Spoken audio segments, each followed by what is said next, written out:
Nggih rahayu kang sami pinanggih. Lajenganipun wau samantunipun wilujengan sakmenika babat wonten adicara ingkang badhe dipun laksanani dening Kadang Sutasna sedayanipun. Mekaten para Kadang Sutasna wonten pundi kemawon dados kula kedah matur wonten panjenengan sami. Saya harus mengatakan di hadapan panjenengan semua agar tidak terjadi salah paham. Sambung rasa bercikal bakal dari eling Bali Jawa kuno ingkang dipun pantegani dipun pamongi dening ingkang suwargi Rama Begawan Sarengat kang sampun suwargi. Cikal bakalipun wonten ing Pandang Merican Semarang. Kalajeng kula minangka putra siswanipun nglajengaken sanes panyuwunan kula. Jadi saya melanjutkan itu bukan keinginan pribadi saya, kan tetapi sebelum panjenenganipun yang Sarengat, Pak D Sarengat, panggilan akrabnya Mbah D Sarengat suwargi kesini ketika itu kata-kata yang saya ingat adalah panjenengan kula tanduk teng mriki ing Jawa Timur. Sastra Jendra eling Bali Jawa kuno mbuh kapan ngrembuyunge apa jare panjenengan pun kula pasrah niku. Itu kata-kata terakhir yang disabdakan beliau kepada saya 1 tahun sebelum suwargi kapundhut. Terus beliau memberikan sebuah cowek atau layah. Terus beliau pulang ke Semarang.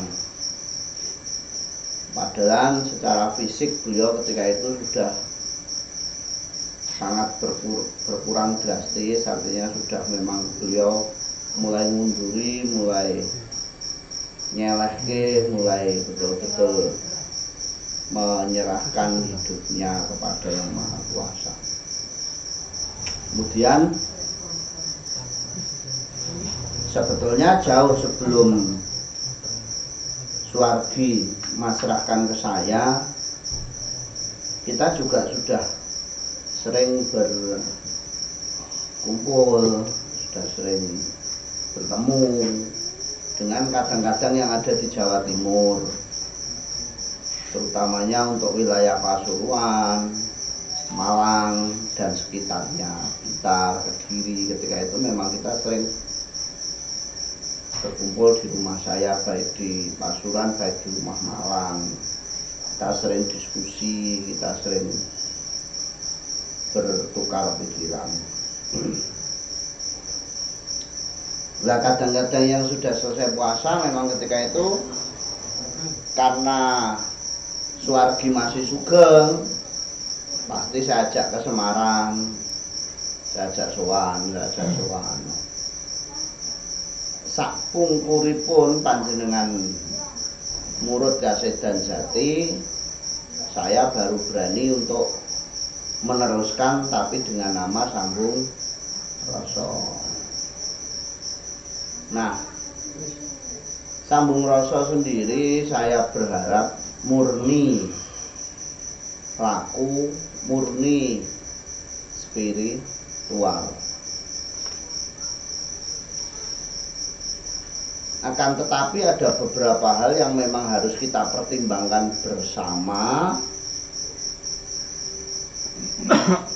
bahwasanya ketika ada satu jongko, ada satu mungkin bahasanya isu kembalinya ajaran leluhur, kembalinya ajaran Jawa, kembalinya Nusantara. Kalau tanpa sebuah pergerakan, itu adalah sesuatu hal yang sangat tidak mungkin. Nah, untuk memilah, saya lebih suka ada wadah tersendiri untuk pergerakan itu. Kalau panjenengan titeni wonten ing video-video sakderengipun, di Jawa itu yang paling tidak bisa ditiru oleh peradaban bangsa lain, satu adalah kebudayaannya. Terus kabudayaan Jawa niku mboten saged dipun tiru dening bangsa manca. Najan to kathah para pinter, kathah para ahli, para nimpuna ingkang saking negeri manca, ingkang sinau, ingkang gladi bab perkawis kabudayaan Jawi, pranyata namung winates wonten ing tekstual, hanya pada sekedar cover luarnya. Sampai mendalamnya memang rodok iwuh.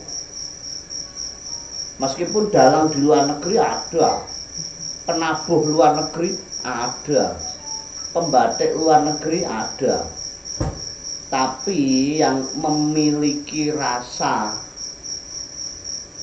seperti karya orang asli Jawa sangat-sangat jarang, bahkan dipastikan tidak ada. Contoh kaya wong nembang sing cekak kaya contoh pocong mawon.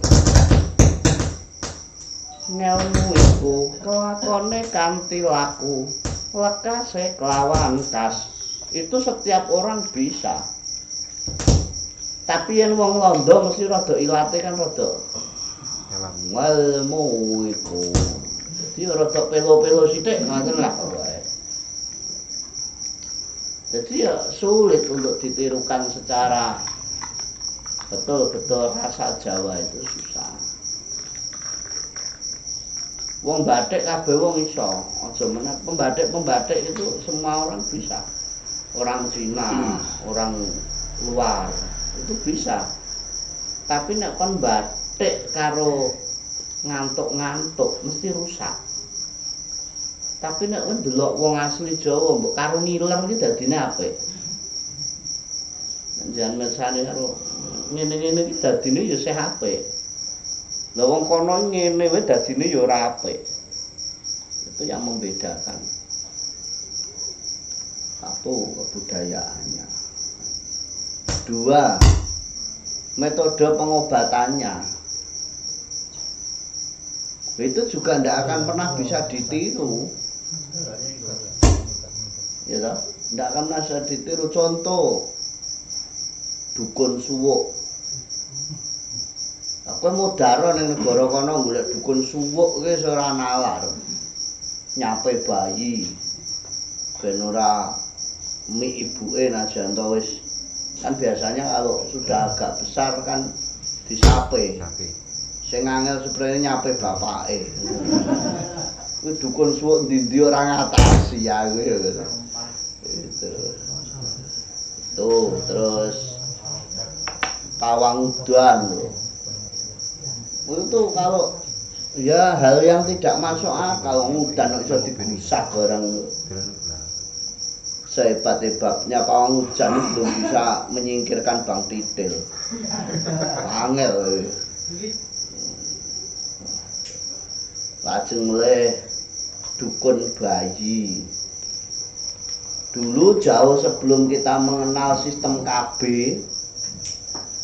yang dinamakan program keluarga berencana, menggunakan susuk, menggunakan suntik, menggunakan pil, terus vasektomi dan lain-lain, steril. Mbah-mbah dhewe wis duwe jenenge walik dadah. Nggih to? Ibu-ibu niku nggon padarane nggon kantonge bayi niku dipluntir. Dados meskipun usia produktif dan masih dalam masa subur, tidak akan terjadi kehamilan. Mungkin nek pun umur sudah tidak produktif, artinya sudah menopause, nang dukun bayine nek diwalik kutek beres. Lha niku dipelajari ning bangsa manca mbok nganti dan ora ketemu kok kuwi. Kuwi rumuse piye wae ra cetha. Lah. Tuh. Belum lagi kita ini punya penyakit yang di dunia ilmiah itu juga agak susah. Kedelinges. Kuwi angel kuwi. Wong sikile anyep awake panas. Wah goleki apa ora temu. Ning dokter kok obat bingung. Bareng ketemu wong tek alah lewe kedelinges, go dipites klek ngene iki adem. Itu kan susah. Jadi sebetulnya sudah sangat maju mbah-mbah kita dulu. Cuman karena adanya perkembangan dan adanya penjajahan ideologi. Jadi yang dijajah itu bukan fisikmu, bukan ragamu, tapi ideologi pengetahuan. Nah, penjajahan zaman sekarang itu kan bergeser. Bukan lagi penjajahan fisik, tapi penjajahan pola pikir yang berdampak pada fisik, pada kehidupan. Ayo wong saiki, wong biyen iki ngrungokne jangkrik ngene iki seneng. Peteng ngrungokne jangkrik. Wis ayem kok. Saiki ra ndek paket data. Mbok kesruh to. Ayo, ora sing tuwek, ora sing bocah. Kampung saya ini, di tempat saya ini dipastikan pensiunan. Usianya di atas 60 rata-rata ya Dok ya. Itu dulu yang sepuh itu menegur anaknya yang masih muda. Bocah bendina ndeloki HP ora tandang gawe. Bareng omahe pasangi wifi, mboke tukokne HP anyar genten. Medak penggawean padha ndelok HP-ne kabeh. Bareng wifi-ne mati, sing tuwek ya ngono. Ngopo HP ku ora murup jare. Dibelani nyang Indomaret apa nang ngene toko itu serba tuku paketan data. Lah itu kan kita sudah terpenjara oleh penjajahan pola pikir. Salah enggak, tapi perlu kita antisipasi. Saya beberapa waktu lalu berdiskusi dengan orang dinas pendidikan. Saya cuma bilang begini, saya tidak membayangkan 10-20 tahun mendatang generasi muda kita ini yang akan menggantikan kita itu seperti apa. Itu yang jadi pertanyaan saya. Anak yang kira-kira sekarang di usia 10-25 tahun ini generasi bahaya untuk 10 tahun ke depan. Berarti mereka masuk di fase usia 30-40 tahun. Kenapa saya bilang begitu? Mungkin kalau generasi kita itu masih mengenal yang namanya bentik atau pati lele. Saya mengenal gobak sodor, bentengan, terus engklek, dan lain-lain lah, dolanan-dolanan bocah. Tak anggap dolanan bocah ini sepele, tapi itu memancing kreativitas otak. Yang kedua, mengenalkan anak dengan kondisi lingkungan. Nggih. Contoh biyen dolan adus ning kali. Nah, kenapa sekarang banyak siswa ketika ada susur sungai atau apa itu? LDKS. Apa? LDKS. Apa itu LDKS? Latihan dasar kepemimpinan siswa. Itu kenapa banyak yang hilang di sungai? Kenapa banyak yang hilang di hutan? Karena dia hanya megang HP. Orang niteni, nek kali iki kok lumpure munggah, kok rada butek, berarti mari iki banjire dhuwur. Laton jegur ilang. Lho anak sekarang itu nggak usah susah-susah. Tekonono busine sepeda motor ngono bingung bisa. Lah ning ndi yo sepedake nek busine to. Lah ini kalau 10-20 tahun mendatang kondisinya begini gimana? Jadi perlu pemikiran bersama, bukan kita hanya diam saja. Zaman kita yang sekarang ini masih kreatif, Mas. Kulitnya jeruk Bali kan biar tinggal kapal-kapalan, motor-motoran diseret, helm, debok itu tinggal jaranan, gue bedil-bedilan. Ya dah. Terus nemu apa kue? Nggak tulup-tulupan sekolah.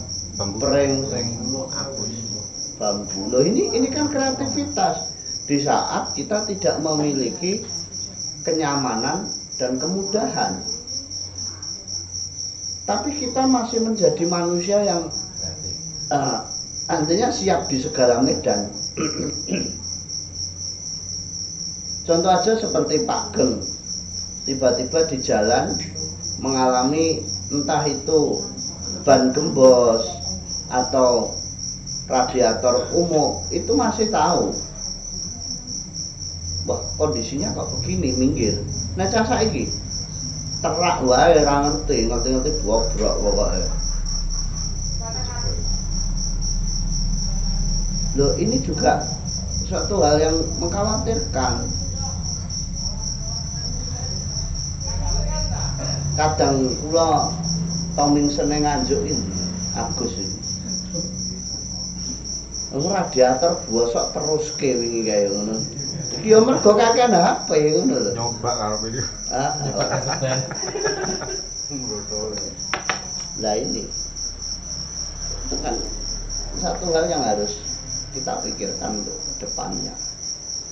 Oleh sebab itu untuk mewadahi semua itu kita kembalikan tadi mulai dari kebudayaannya, pengobatannya sampai pada sistem perekonomiannya. Kenapa di saat belahan dunia sekarang mengalami krisis kita tidak? Karena pasar masih berjalan, perputaran uang masih terus. Di luar kenapa menjadi serba repot? Karena sumber daya alamnya tidak memadai seperti kita, perekonomiannya sudah digeser dengan perekonomian apa kuwi? Sing gawe duit-duit e-commerce apa-apa sembuh kuwi. Duit digital, duit apa? Duit ra ketok guru bolak-balik kon ngisan-ngisani entek ae kuwi. Ya kan begitu. Inilah yang kita perlu antisipasi. Tapi di kita Asnutara saat dunia goncang, kita nggak akan mengalami itu kalau kita masih tanggap kepada lingkungan, peka terhadap lingkungan. Dan yang luar negeri ra iso mangan bar lho Mas. Andeng kene, mbok modaro. Lunga ning kalenan ngarep omah golek iwak dijaring gorenge dadi yo. Janganan ngaji. Sawah rapanen goleki kule arep bekecote ya mangan kok. Apa sing ora dipangan? Walang iki lho dipangan wong kene. Goreng. Laron lho. Dadi bothok tawon, bothok tolo, musuhe Pak Ji.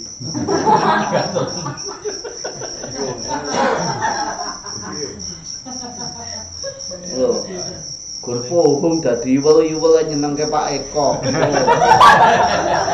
Iki nyuwun kiriman iwel-iwel. Angel. Nah.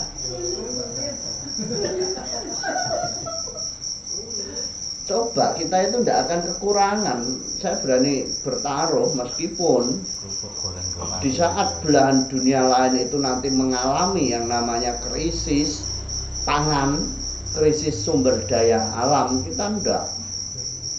Selama kita bijak dalam mengelola alam. Jangan terus, saya tuh miris mas, terutama daerah gunung-gunung yang memang dijadikan tempat wisata.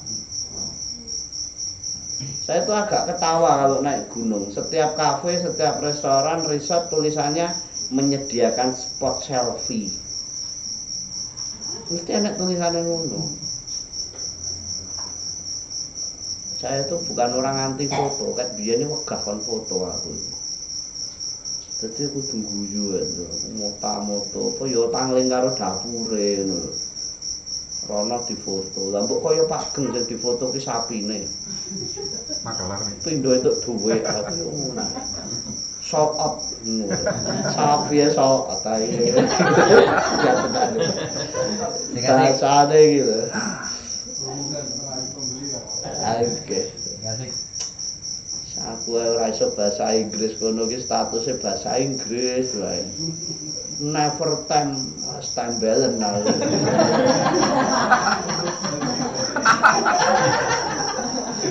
Rekaan deh aku. Apa-apa. Ya, ini yang saya nanti harapkan bahwa Sambung Rasa Sastra Jendra Indonesia itu mewadahi mulai daripada kebudayaannya, mewadahi daripada sistem pengobatan atau cara pengobatannya sampai pada perekonomiannya, dan itu saya minta dipisahkan dari saya. Saya meligi dalam hal spiritual. Lah yang bergerak dalam karyane Gesang itu nanti berada di SSI. SL tetap bicara spiritual. SL tetap bicara olahing jiwa, olahing rasa, olahing budi, tapi olahing karya, olahing gesang kita wadahkan di SSI. Karena bukan kapasitas saya itu sudah. Oleh sebab itu kita sambut Presiden SSI. Apalagi kalau bukan. Jadi nanti SSI akan bergerak di bidang ekonomi, kebudayaan, pendidikan, dan lain-lain. Dan saya di luar itu loh. Engko darani wong aku bakulan jamu barang ngono jadi megel nek atane. Lah aku ya gelem jane ngono lho. Tapi kan ya sungkan aku bayangane. Jadi nanti yang bergerak di bidang itu biarkan teman-teman SSI. Gitu loh. SSI itu punya anak cabang namanya KAI. Kere Ajek Indonesia, tapi dilumpukke ngono lho jadi. Saudara nyambut gawe-gawe lumpukno. Itu kita buat menjadi kaya Ajek Indonesia. Jadi yo visinya ke situ. Nah kalau saya suruh ngurusi itu sudah tidak mau, saya angkat tangan ya pasti. Nah perlunya saya sampaikan di sini nanti biar ini menjadikan wadah yang memang kita menyambut yang namanya kembalinya ajaran leluhur. Itu loh. Kembalinya ajaran leluhur ya kita dukung dengan program yang kita realisasikan. Kita bentuk dalam kenyataan. Ojo gur bengak-bengok maksud saya. Kembalinya kedaulatan leluhur, kembalinya ajaran leluhur. Tapi gerakanmu apa? Apa hanya berbicara di medsos? memang medsos menjadi satu kebudayaan penting di kala saat ini, karena bahkan yang namanya apa itu isu maupun keadaan skala nasional pun digiring melalui media sosial. Lah kita juga ikuti, tapi dengan hal-hal yang positif. Jangan menyebar apa hoax. Nah, seperti itu jangan. Kita berikan hal-hal yang positif saja. Meskipun kalau positif sekarang dikarantina. Bingung sekarang itu.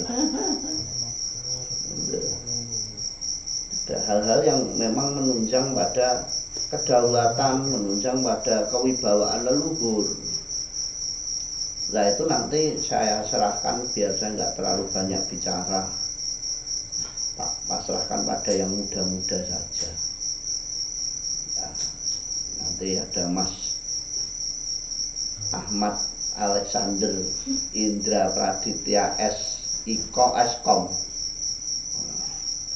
terus Mas Muhammad Nur Komari, kok jenenge ngono kabeh. Nggih. Terus Wahyu Wijayanti SE. Gelare ya apik-apik cacah. Kowe Eskom ya? Esikom. Esikom. Oh. Sarjana ilmu koplak. Ya, monggo Mas.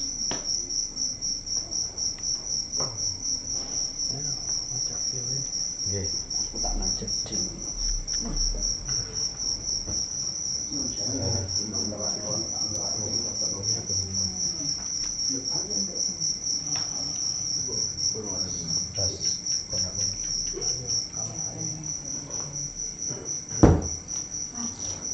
Tes. Nggih. Rahayu. Rahayu. Nggih.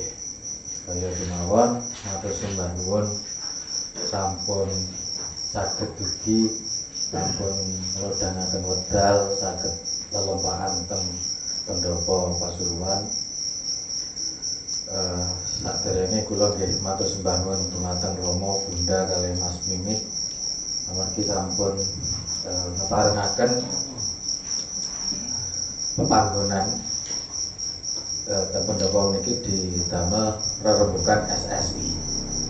Sarta sampun napa nggih nyekani ampun ewet-ewet nata, ampun ewet-ewet nyekani paem. Matur nuwun Mas Mimit. Ngaten. Kula nggih nyuwun agung ing pangapunten wau boten saged napa niku ngewangi anggene nata panggonan Maji. dados mekaten nggih. Nggih langsung kemawon niki kula campur nggih ngapunten basa Jawa kula tasih boten saged tata. Jadi kula campur mawon kalih basa Indonesia bahwa SSI itu struktur organisasinya mempunyai divisi 5 divisi, yaitu ekonomi, budaya, iptek, kepemudaan, dan hukum. Dan pengageng di setiap divisi niku untuk ekonomi sudah ditetapkan Mas Komar saatawis. Untuk budaya nanti saatawis kalih Mbak Lia pengagengipun. Ingkang ten iptek niku pengagengipun Mas Nurvinika. Terus untuk kepemudaan niki dereng dugi naminipun Mas Dewo. Oh, Untuk pengageng teng hukum nika tasih dereng wonten ingkang ngisi. Mas Rus. Nah niku mengke saged panitilaku kalih bini sepuh saged paring pitutur sinten kang saged nyempuyung dhateng ngagem hukum dan HAM. Nika itu untuk struktur organisasinya sementara seperti itu. Dan kesepakatan kemarin juga untuk ekonomi sawetawis yang atau sementara yang dijalankan kita ini untuk pendistribusian jamu, dan itu sudah diserahkan secara lisan dari Mas Admin Sambung Roso ke SSI, dan ngaturke panuwun, ngaturke agung ing panuwun sampun nyerahaken bab jamu, pendistribusian jamu. Nah, nantinya untuk jamu distribusiannya kami meminta bantuan dari seluruh koordinator wilayah wewengkon yang datang daerah untuk dapat berkoordinasi untuk pendistribusian jamu tersebut. Sedangkan kemarin untuk tambahan-tambahan agenda kita ke depan yang perlu didiskusikan dan perlu kita musyawarahkan bersama biar SSI ini bisa berjalan sesuai dengan harapan bahwa SSI sebagai wadah untuk semuanya, khususnya anggota dari Sambung Roso. Ya, mungkin berawal dari KAI yang artinya Kiri Ajek Indonesia, tapi bisa menjadi Kaya Ajek Indonesia. Satu. Sesuai harapan dari Romo Suryo, mungkin lah. Dan kemarin mungkin ada tambahan Romo yang terkait apa niku dengan seminar apa Ya, gitu. itu nanti lah. Yang penting sekarang Ya, biar ini kadang paham. untuk sekarang mungkin yang perlu kami jelaskan adalah visi dan misi. Visi dan misi dari Sambung Roso Sastro Jendro Indonesia, jadi disingkat SSI. Nah, ini untuk apa, legalitas sedang diurus dalam proses pengurusan, semoga cepat untuk disahkan. Nah, untuk visi misi nanti kula nyuwun bebantune Mas Nur Komari saged napa maosaken visi misi. Nggih, nanti saged dibabaraken. Monggo Mas Nur. Visi misi. Rahayu sedayanipun Sunggalu. Untuk misi dan misinya akan saya bacakan. Untuk visi dan misi SSI, untuk visi pertama ya, ada 3. Yang pertama, membentuk jiwa Jawa Wijiwaja. Dan yang kedua, Bali Jawa Nusantara Jaya. Dan yang ketiga, menyatukan budaya Nusantara. Untuk misi ada 4. Yang pertama, membangun kesadaran universal Nusantara di bawah panji patriotisme dan nasionalisme, melingkupi memperingati hari-hari besar nasional dan membudidayakan dan menggunakan produk dalam negeri. Yang kedua, meningkatkan kemampuan kecerdasan yang berdasarkan pada karakteristik budaya Nusantara, yaitu yang melingkupi melestarikan budaya tradisi Nusantara dalam berkehidupan sehari-hari. Yang ketiga, membangun dan membangkitkan ajaran leluhur Nusantara. meliputi melestarikan bangunan bersejarah, membiasakan pertanian, peternakan, dan pengobatan dengan metode leluhur Nusantara, yaitu produk herbal, dan menggunakan metode pendidikan sesuai ajaran leluhur Nusantara. Yang keempat, menyelaraskan dan mensinergikan kehidupan yang berprinsip pada ajaran leluhur budi pekerti leluhur Nusantara, melingkupi menjalankan ajaran leluhur, yaitu gotong royong dan toleransi.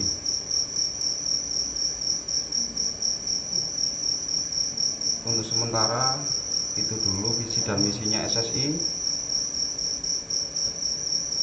Terima kasih. Oke, mekaten tentang visi misi. Jadi untuk visi misi tadi itu ada visinya ada 3, misinya ada 4. Jadi contoh itu kan jelaskan kula napa jenengan. Nek saged babar visi misi niku jenengan kemawon Romo. Kados langkung sekeca. Nggih Romo kemawon. Monggo Romo kula nuwun perjalananipun perkawis visi dan misi dari SSI. Sudah, yang penting sudah tersampaikan aja. Kita tidak perlu memaparkan terlalu detail. Saya menunggu gerakan dari teman-teman, dari saudara-saudara, dari kadang-kadang sambung rasanya itu saja. Tidak perlu terlalu didetailkan begini. Yang pasti kita kembali lagi pada fondasi dasar kita Sastro Jendro. Dari Sastro Jendro itulah nanti akan kita implementasikan, kita nyatakan dalam kehidupan sehari-hari.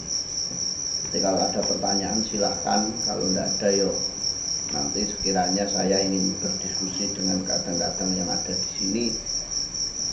Nah, yang perlu kita kembali lagi perjuangkan adalah dalam Sastro Jendro ada satu tembung padha jayanya moga bathanga. Meskipun kalau kita pahami itu sebuah hal yang singkat dan mudah, padha jayanya kita artikan lepas saja, sama-sama memiliki kekuatan atau memiliki kekuatan yang sama. Itu akhirnya menjadi landasan dasar hukum, yaitu adalah hak asasi manusia, di mana setiap orang memiliki hak, memiliki sesuatu yang sama dengan yang lainnya. Hukum itu puncaknya bukan pada keadilan. Hukum itu puncaknya pada rasa keadilan. Itu kalau mau dikaji terserah. Kalau kita bilang keadilan itu sangat susah, karena tidak ada indikator adil itu harus seperti apa, menurut siapa, dan yang bagaimana. Tapi rasa keadilan itulah yang harus dipenuhi, bahwa setiap warga negara memiliki hak yang sama. Setiap warga negara memiliki hak yang sama. Lah, kebebasan setiap orang dibatasi oleh kebebasan orang lain. Kamu bebas, tapi orang lain juga punya kebebasan. Sehingga yang namanya padha jayanya memiliki kekuatan yang sama itulah yang harus tetap kita pegang teguh. Kita tidak boleh menyalahkan orang dengan cara ritualnya orang. Begitu juga orang juga tidak boleh menyalahkan dengan cara ritual kita. Kayaknya barang sepele, tapi ini masih terjadi ternyata di lingkungan kita. Kadang kita di Sidoarjo kemarin diprotes karena bau dupo. Lambuk nek kowe urip muning Bantar Gebang malah mampu sampah bendino kowe. Arep protes ning sapa? Terus kalau hidupmu di sekitar kawah belerang, apa ora ngap-ngapen kowe bener. Konsepnya mudah, hanya saling menghargai satu sama lain, selesai. Jadi kita tidak perlu ekstrim menanggapi orang dengan kehebohannya. Kita sendiri juga tidak usah heboh dengan apa yang kita lakukan, selesai. Kalau dirasa kita salah, dirasa menurut orang kita ini tidak benar, wong negaranya katanya negara hukum, ya laporkan aja pada pihak yang berwajib biar diselesaikan.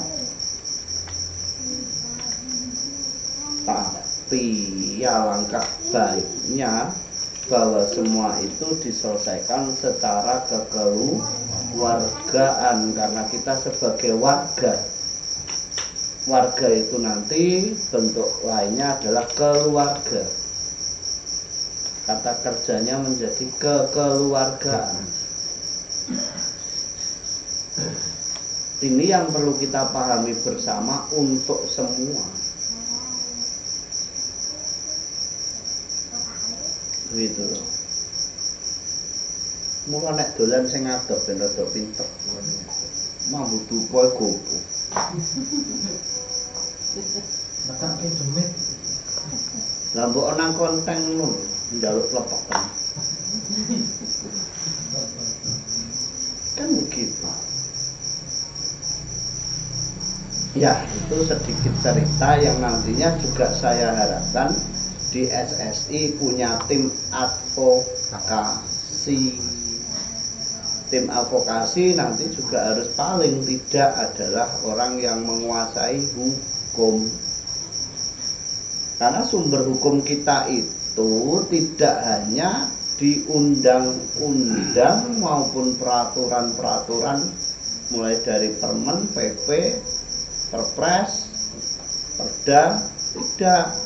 Tapi jangan lupa bahwa negara kita juga mengakui sumber hukum adalah hukum adat. Sumber adat sebagai sumber hukum positif itu masih diakui dan masih berlaku. Kalau kita berada di daerah Kalimantan, di daerah Papua, itu hukum adat masih sangat kental, sangat-sangat kental. Contoh, kalau kita nabrak babi dalam kondisi apapun, itu nanti harus bayar denda. Kita menebang pohon yang tidak boleh ditebang, denda. Dan itu pengadilan maupun polisi nggak bisa ikut campur, itu hukum adat. Dan masih banyak contoh yang lain. Udah di ilmu hukum ini terus intinya kita jangan takut, kita tetap saja menjalankan ritual-ritual yang sekiranya kita paham dan dapat dipertanggungjawabkan.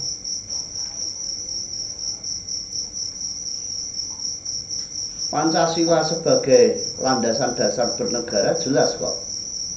Ketuhanan yang Maha Esa. Dulu ada 7 kata yang menjadikan rame karena harus menjalankan syariah bagi yang menganut itu kelihatannya kan terus diprotes. Kita tidak bicara minoritas dan mayoritas ketika sebuah bangsa dijadikan negara.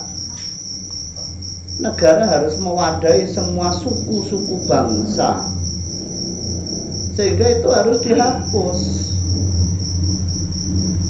Itu bukan main-main, perdebatannya sangat panjang. Dan yang membahas pun bukan orang biasa, orang-orang luar biasa.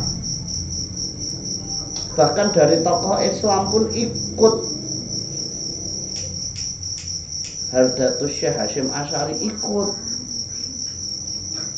Ki Bagus Hadi Kusumo sebagai ketua Muhammadiyah enggak ikut. Dan sepakat untuk menghapuskan itu. Karena itu sudah melebur dalam ketuhanan yang maha esa, selesai. Artinya bangsa kita sudah memahami yang namanya toleransi di bawah Bhinneka Tunggal Ika sejak bangsa ini disahkan menjadi negara Indonesia. Sudah hilang mayoritas dan minoritas itu. Jangan lagi ada karena mayoritas boleh menindas yang minoritas. Karena yang minoritas selalu mengatakan saya teraniaya. Tidak ada itu. Yang kita perlukan adalah kesadaran berbangsa dan bernegara. Lah sebuah bangsa yang disahkan menjadi negara di dalamnya digerakkan oleh pemerintah. Jadi jangan yo ben ora salah nyebut lho. Ada lembaga negara, ada lembaga pemerintah. Aja mbok kebiaya. Tahu kurung warga bangsa. Maka ono ini warga negara. Kalau bangsa pasti gandengannya dengan suku.